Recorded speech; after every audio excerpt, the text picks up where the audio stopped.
If you're looking for that one piece of advice that can help you have a healthy, thriving, fulfilled marriage, then this is the episode for you. Welcome to Beyond the Rut, the podcast that shares encouraging stories and practical advice to help pull you out of your rut into a life worth living. I'm your host, Jerry Dugan, and also author of the book, Beyond the Rut, Create a Life Worth Living in Your Faith, Family, and Career. I'm back. That's it. I'm back. And in this episode, we're talking about what I've been up to, but predominantly, I want to share with you this one piece of advice I gave to my son as I officiated his wedding just last week. So sit back, relax, grab a notebook and a pen, because here we go. All right, I didn't go anywhere. We were still here the whole time. All right, so I'm back. For those of you who've been a part of this show for a long time, I've heard from you. In fact, my friend Scott, he actually picks on me every single week. He's like, hey, I just listened to a new episode from another show. And I listened to another episode from another show. And you know what I didn't hear from is you, Jerry. But he already knew, because my last episode back in June, I think it was, of 2024, I shared I was going to take a hiatus because I needed to work on some other things. One thing in particular, but a lot of things. So go back, listen to that episode later on if you like, just to find out why did it leave. But you don't really have to, because I'm going to give you a recap. So since I've been gone, the last 3-4 months, I still drive for rideshare to pay the bills, and that's fine. I have some VA money that comes in as well. And so things are covered. Things are good. But what I've really focused on since June was this realization that the reason why I left my corporate job in 2022, besides the stress and the realization I didn't want to rebuild from somebody else's mess, was that I felt called to create, to be a creative, to help other people through this podcast, through my voice, and by building a community. But I didn't know what exactly that would look like. I just knew I needed to go and do that. Quick recap. 2023, I got to live off of savings that we had. It was a nice cushion. I also did some work doing public speaking and leadership development, started a company called BTR Impact, published a book, Beyond the Rut, Create a Life Worth Living in Your Faith, Family, and Career. So things look like I was building momentum. I was spending money to beef up the website, to beef up the reach that I had on the internet. All good things. And then I realized I needed to make money because 2024 came around, the savings was gone, and I wasn't ready to go back into the corporate life. In fact, I didn't feel like I needed to go back into the corporate life, but I also needed to make things work outside the corporate world. So that's how rideshare came into play to pay the bills while I still worked on building the business. And I needed a big home run. So I thought. I thought I needed a big home run. And so I had scheduled to host a 2-day leadership development workshop in April. I thought I had the following and the support to make it happen. I put it out there. I marketed it as best as I could afford to. And I had 0 people sign up. Now, I know a lot of folks want to jump in and help right away and help me, do another one. Let's get the marketing going. Let's work together, make this happen. Let's work on your client acquisition funnel, because it turns out I didn't have one. That was a big problem for the business. I had some business in 2023, but I didn't have that thing called a client acquisition funnel. So a friend of mine told me what to look for, write it out, put it into your business plan, and so on. So I did that in May. It was time to implement, but I really started thinking about, okay, that's a lot of effort. I got to reach out to a lot of people every day just to build new connections. Funnel that into conversations for about 10-15 minutes. See if there's any possibility of a transaction there. If yes, we go and schedule a longer consultation for free. If not, I put them in my funnel. I stay in touch with them. I build a relationship and add value over time. So I had the plan. It's there. But here's the kicker. I started thinking a little bit further ahead. Okay, I go through this process. I should technically pick up a new client or 2 every month, and that would be more than enough to pay the bills, keep the business going, and I'll be a thriving entrepreneur in no time. But here's the thing. The business was built off of a career I had. I just took what I already did in a corporate setting, said I'm now going to do that as my self-employed job, and I didn't want to.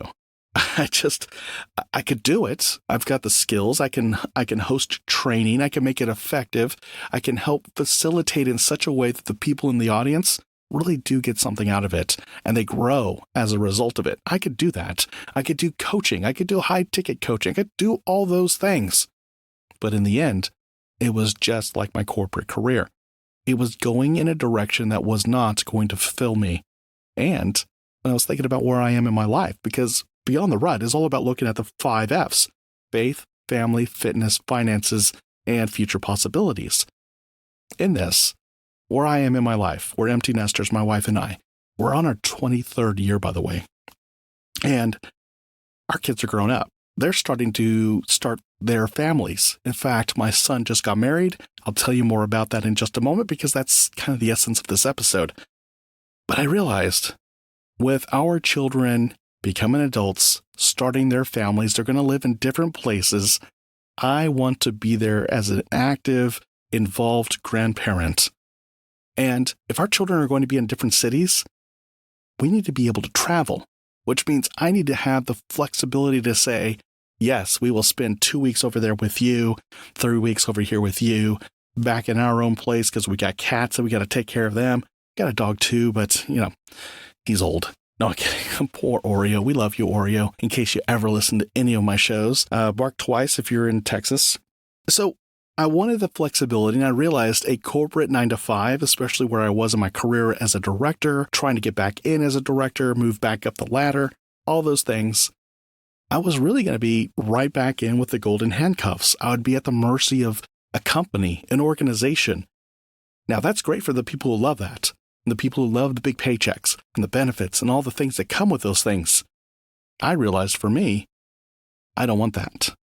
I mean, I want the money, sure, but I don't want the trade-off. And I remembered a conversation I had with a guy named Chris when I first left my job. He listened to me talk and he said, Jerry, I'm listening to you, and I firmly believe that you're called to create. Read a book by the same title, Called to Create. Think about it. And I did, and that's what made me decide, yes, that's me. I got to write this book. I got to finish the book. I got to really dive into Beyond the Rut.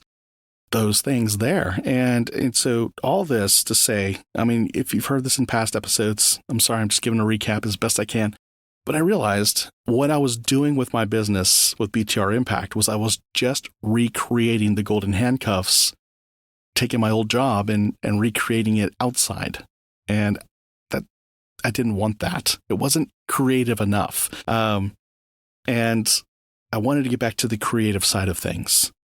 So that's what I've been working on since June. And I realized I've got this microphone. I don't know how I want to monetize the show. I don't know if I ever will monetize the show. I've got the book out there, but I don't know. What do you guys need that I am just missing that I can provide to you? I mean, I can help you develop goals and go after them. I can help you create a life vision. But other than that, I mean, I don't feel called or led to create like another men's online group. There are others out there I can recommend to you.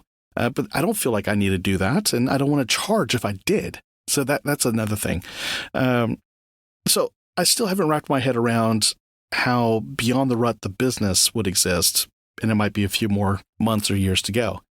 But I realized in June, what do I have that allows me to be creative and will help earn an income? And I was already doing professional voiceover work for one YouTube channel. And around that same time, that channel had just gotten deactivated. And I still wonder why or how they got deactivated, but I think because their name had the word Tesla in it.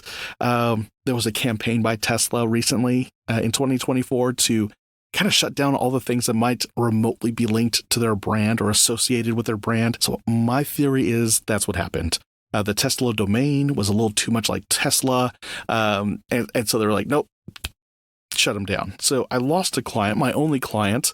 And I thought, man, but I loved earning $400 a month, recording 4 episodes for these guys, 15-minute episodes. So like an hour's worth of work a week was bringing in about $200. Now my math's wrong. $100 a week for 4 hours worth of work. So like $25 an hour. And my process was getting better and better. And I can actually do this narration and editing in less than an hour. So my per hour earnings was actually getting better. And so when I lost them, and I was thinking about how can I be creative? Can I do this again? July, I actually replaced my one client with 2 more channels and a couple of audiobooks. And I was like, wow, I made a few $100. I replaced and even surpassed my previous income with this one client. And then August was coming around. I was like, I wonder if I could do this again. And this is when I took the hiatus, guys, because I knew I needed to build the momentum, because to do the podcast and voiceover as a career, I needed to earn enough in voiceover to replace the rideshare income. So that's the ultimate goal here from a tactical and strategic standpoint. Earn enough doing voiceover work that I don't have to do rideshare full time. Maybe I do it on a Friday and a Monday, something like that, but not 6 days a week. And so that's been my goal. But to do that, I had to make a hard decision, and that was to put this show on hiatus for a few months. And in doing that, I am now earning roughly, I'll just share this with you, just out of transparency, because it's not like I now make $7,000 a month or anything like that. I now am consistently earning $1,500 a month, doing about 4 days of driving for rideshare, maybe 5 days. And then so I do that early in the morning from like 5 a.m. till about 2 in the afternoon. I get home, I rest for an hour or two, and then I record for about 3 or 4 hours. And if I time this right, I record on one day, I edit the next, or I record just enough and I edit while we're watching TV, something like that. The trick is when I get busy, I need to find time to market for the next wave of work. So that's the biggest challenge here, but this is where I am now. I am now able to drive 4, maybe 5 days a week, but only from like 5 a.m. till about noon. And so the income from voiceover is now starting to replace the driving time. And so now that's given me time to do more recording, more marketing, and keep the momentum going. And really, at the time I'm recording this, which is like the day before I publish it, I didn't drive but 2 days. I only drove 2 days this past week. And then the week before, I only drove like 3 days. My income from voiceover covered the rest for those 2 weeks. So all that to say, it's looking good. It's looking promising. The marketing is working. There is a lot of information out there that has helped me start to see where the best effort should go. And I'm loving it. So that is an update on me that's allowing me now to kind of look back at the show. What's next for Beyond the Rut? And we're going to see more of a solo format. I got an idea of what topics I want to cover based on what is trending out there that Christian married men need and are looking for. And we have a lot of experience from Beyond the Rut in its 400 plus episodes to draw from, and to draw from the Bible and to draw from other experts, but just kind of share my perspective. Like, this is how it's been applied to my life, and maybe this helps you. So I'm still going through this life just like you. There are people who earn money way better than I do. But I got 23 years of marriage, and that could help somebody else. I'm not the healthiest or most fit person, so I could learn from other people, and I have. And, when I start taking on that journey again and put more physical fitness back into my routine, I'll share that with you. So there's a lot going on there. So that's me. I'm back. You're going to hear a combination of things. You're going to hear more solo episodes from me that'll help you create the life you want to live. And as far as interview formats, I'm not doing any more interviews the rest of 2024. I may not do any in 2025. If you have already recorded an interview with me, so for my guests who are listening in, if you've already done an interview with me and we haven't yet aired that episode will come out. So I do have a backlog of about 15 interviews, and I want to get those out there as well. So we have a library of that. We got me. And now I'm starting to have more bandwidth to do the editing, get the show notes written and all those things, and get that out there. So you're going to see more of that. So my son, 23 years old, just got married. He tied the knot to his high school sweetheart. They met when they were in 11th grade. I was his chauffeur to drop him off at the mall to go meet a quote-unquote friend. He hung out there for a few hours, and then I got that call like, hey, can you come pick me up? I go to pick him up. On the way, he asks, hey, can we give my friend a ride home? She lives nearby. I was like, she? oh, I didn't realize he was meeting a she. Maybe that's why he smelled so clean. Anyway, I said, yeah, sure, no big deal. And I pull up to the mall. He comes out. She comes out with him. They're walking side by side, and he's just got this like spring in his step, and he's smiling. And I'm like, look at this guy, Mr. I rarely show emotions. And, if he ever lightens up, it's usually at home. He's got to kind of come out of his shell in a sense. And here he is, just kind of happy. And he opens the back door for her to get in. I'm like, wow, gentleman, like friend, right? I know with all my friends, male or female, I've never opened the door for them. You can open your own door. You're my friend. For my wife, I'll open the door for you. So anyway, he opens the door for her and she gets in. I'm expecting to hear the door shut and him get in the front seat. That doesn't happen.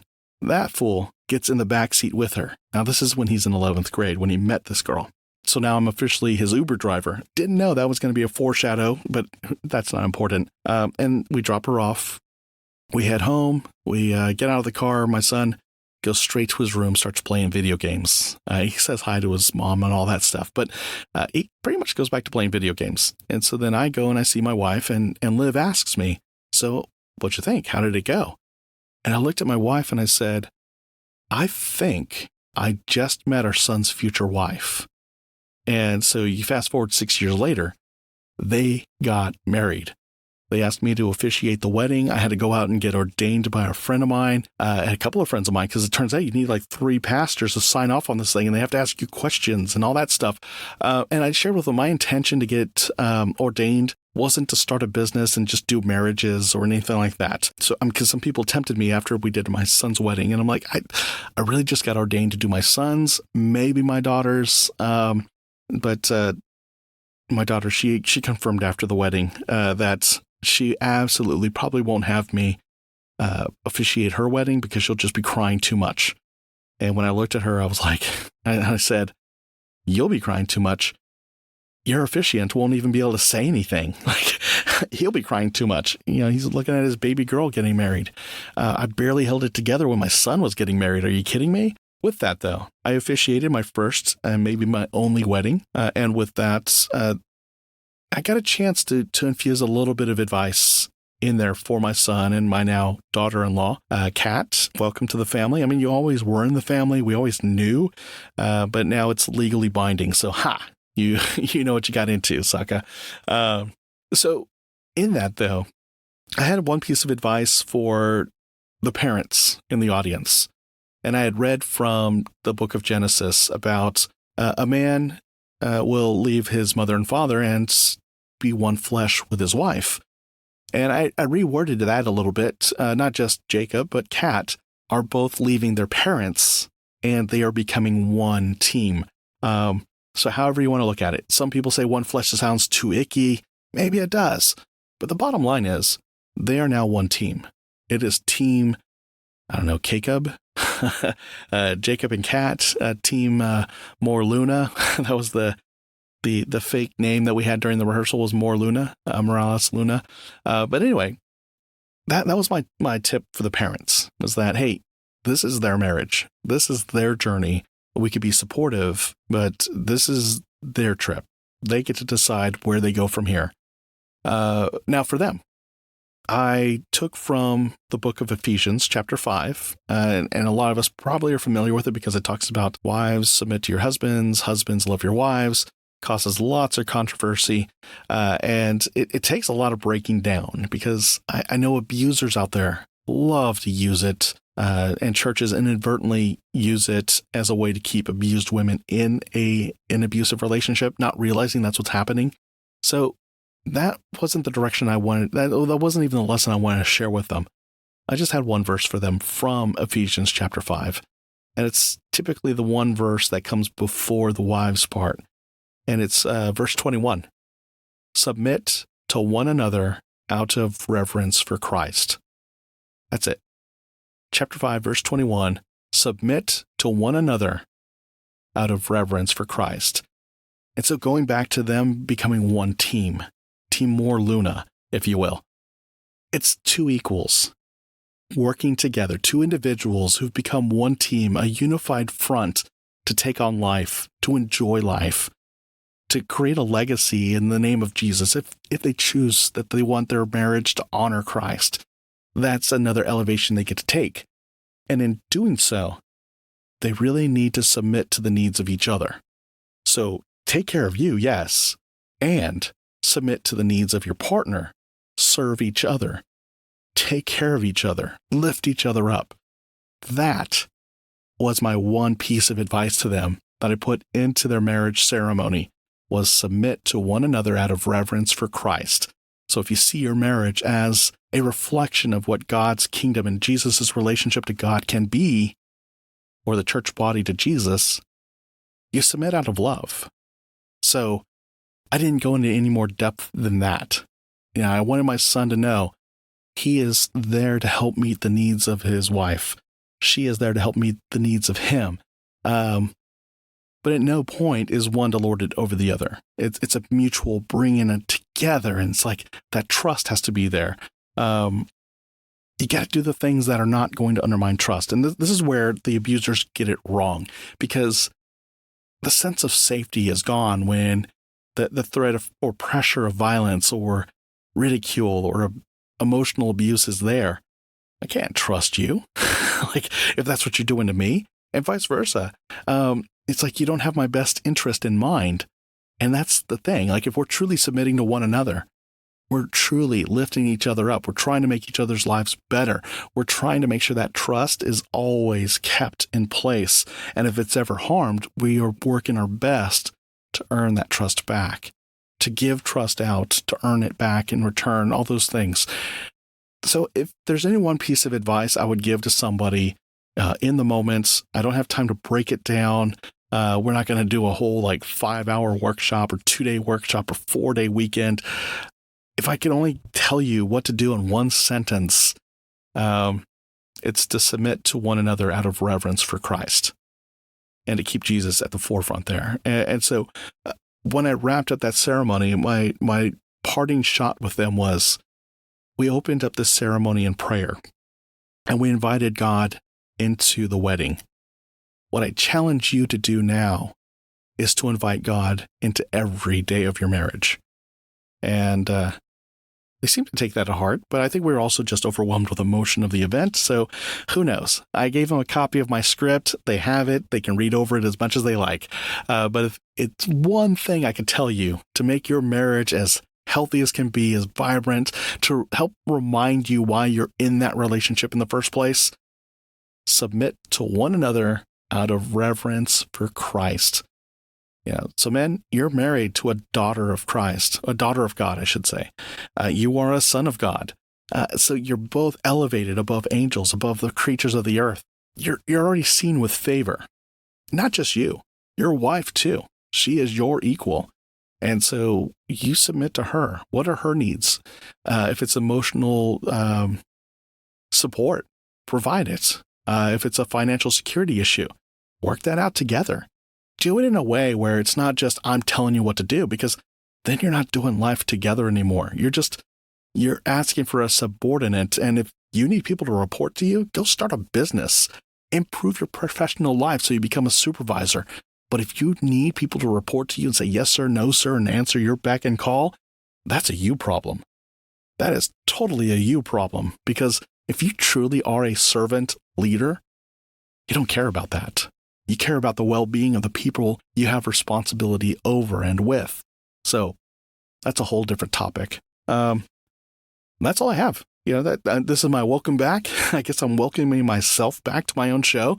In a way, if you're listening to this, you're welcoming me back. And I got to share with you just a little bit about my son's wedding. It was beautiful. We got to do the rehearsal. I got to meet the groomsmen. I knew most of the bridesmaids. Actually, no, I didn't. I only knew my daughter. So, and then the bride's sister, because they've been family for years.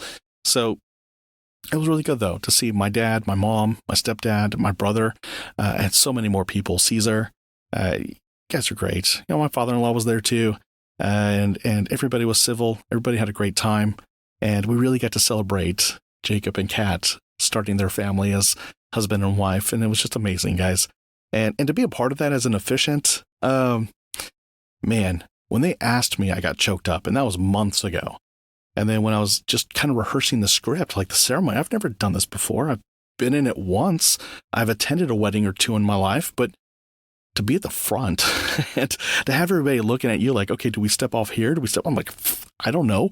Let's ask the wedding planner here, who's actually done multiple of sessions like this. And the wedding planner was actually Kat, but the person at the venue gave us a lot of pointers, and it was just very helpful and a very neat process. And if you ever get the opportunity to officiate a wedding for your child, man, go for it.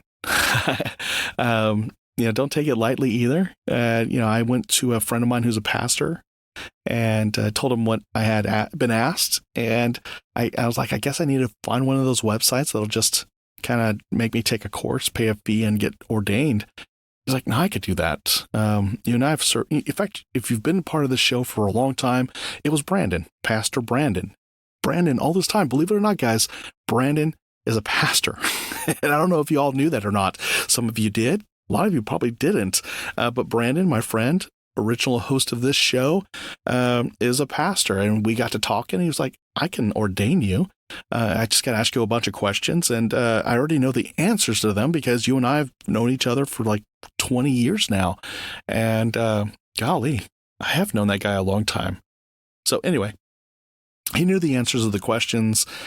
He had to have two other pastors sign off, and turns out they were also friends of mine. Turns out I got a lot of friends who became pastors. Who would have thunk it?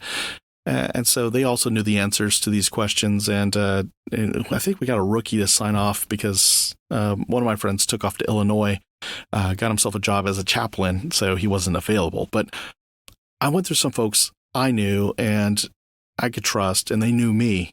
And we truly got this together, and I just so appreciative. So Brandon, thank you. Scott, Steve, and random new guy I haven't met yet in person, thank you for signing off on that.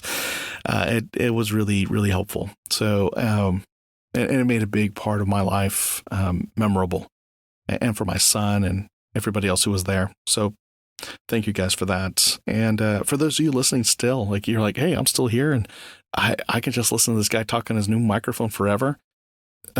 That's probably just my narcissism coming out. Okay, sorry. Anyway, so what's next? I have another episode coming out. A guy named Jim Ramos, author of a book that I just read, talks about the 20 qualities that a man should have.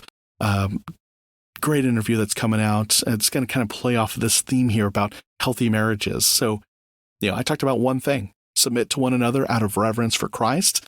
Key piece of having a healthy, vibrant marriage. But really, that's kind of a cheater move, because for you to be able to do that day in and day out and have that resilience and perseverance, you have to have built some character and be building some character within you. And there are 20 characteristics to really focus on. So Jim Ramos, he is going to be on here talking about it. And I know those of you in Texas are like, it's Ramos, Jerry, Ramos. You've been married in a Latina family long enough, you should say Ramos. Turns out this guy's Portuguese. So in Portugal, they say Ramos. So all my Latino friends, my Spanish friends, you take it up with Portugal. Ramos. So anyway, I guess that's not that important. Now, if you liked everything you heard here, you can check out the show notes at beyondtherut.com. And I don't know the actual episode number. It's been like 3 or 4 months. But whatever number you see on, there's going to be a link somewhere in the synopsis on the player you're listening this on. There will be a link to the show notes. If you want, I'll link the script I shared with my son. I don't know, will I?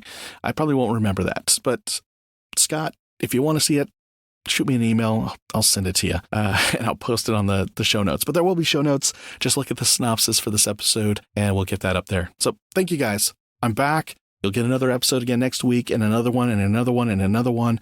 Not as many new interviews, but they're going to be new to you anyway, even though I recorded these months ago. That's a little behind the scenes stuff there.